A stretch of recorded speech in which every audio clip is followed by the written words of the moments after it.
ஹாலிவுட்லலாம் Superman, Batman, Spiderman சொல்லிட்டு அதுக்குன்னு ஒரு ஸ்டோரி கிரியேட் பண்ணி ஒரு உலகத்தை உருவாக்கி அந்த உலகத்துக்கு உண்டான கதைகளில் யார் யார் வில்லன், யார் யார் கேரக்டர்ஸ் வரப்போகிறான்னு சொல்லிட்டு ஒரு எக்ஸ்ட்ரீம் லெவல் ஒரு ஃபிலிம்ஸை யோசித்து அடுத்த 10லேருந்து 15 வருஷத்தை நோக்கி அவங்க நகர்த்தி கொண்டு போயிட்டுருக்காங்க.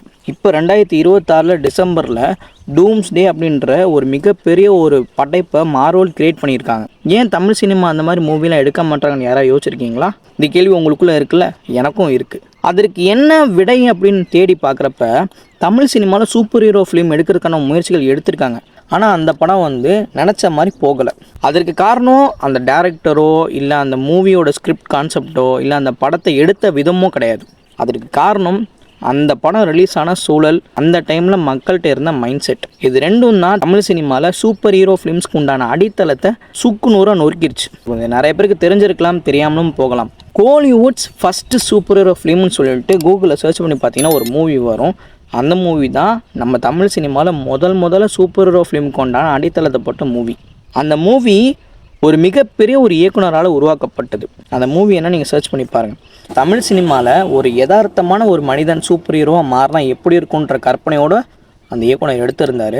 தமிழ் சினிமா அடுத்த கட்டத்தை நோக்கி போகணுன்ற ஒரு முனைப்போடு தான் அந்த படம் எடுத்தாரே ஒழிய, அந்த படம் நல்லபடியாக போகணுன்ற மைண்ட் செட்டில் எடுத்தாரே ஒழிய, ஆடியன்ஸ் எந்த மாதிரி மைண்ட் செட்டில் இருப்பாங்கன்னு அவர் யோசிக்கவே இல்லை. அவரோட முடிவு சரிதான்.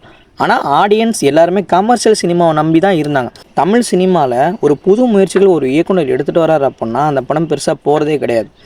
அதனால தான் நம்ம சூப்பர் ஹீரோ ஃபிலிம் இப்போ வரைக்கும் ஒழுங்காக எடுக்கலை.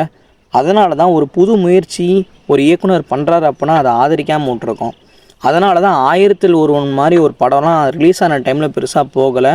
மண்டே சொரிஞ்சுக்கிட்டு எல்லாம் வெளில வந்தாங்க. செல்வராகவன் சாரோட அந்த படம் மட்டும் அன்றைக்கி டேட்டில் சக்ஸஸ் ஆகிருந்துச்சு அப்படின்னா இந்நேரம் கோலிவுட் மற்ற இண்டஸ்ட்ரிக்கு ஒரு மிகப்பெரிய உதாரணமாக இருந்திருக்கும். தமிழ் சினிமாவில் கொண்டாட தவறிய படங்கள் எக்கச்சக்கமாக இருக்குது. அதில் இந்த படமும் ஒன்று. ஆனால் அந்த படம் என்ன தான் ஆடியன்ஸ்க்கு பிடிக்கலனாலும் அது ஒரு புது முயற்சி.